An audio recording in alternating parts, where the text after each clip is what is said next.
Incendie qui se déclare dans un pavillon. Pour comprendre ce qu'est un backdraft, prenons l'exemple d'un. Pour avoir une combustion, les 3 éléments du triangle du feu doivent être réunis. Ici nous avons le comburant avec l'oxygène contenu dans l'air du volume, nous avons le combustible avec le canapé et enfin nous avons une source de chaleur. Nous observons que le feu se développe normalement sans être limité, les fenêtres et les portes sont fermées, les fumées ne peuvent pas s'évacuer et l'air frais ne peut pas non plus rentrer. Au bout d'un certain temps, l'intensité du feu va commencer à diminuer par manque de comburant.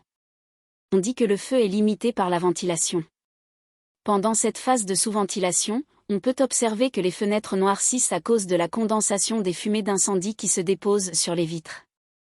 Les flammes ne sont plus visibles, le rayonnement de la chaleur est perceptible depuis l'extérieur et les sons de l'incendie sont assourdis. Des fumées grasses chargées et de couleurs inhabituelles peuvent sortir par les interstices des portes ou des fenêtres.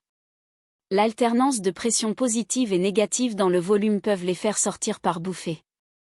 À l'ouverture de la porte, les fumées chaudes vont s'échapper en partie haute et de l'air frais et froid va pénétrer en partie basse. L'apport de comburant va faire revenir les fumées dans leur plage d'inflammabilité et va raviver le foyer.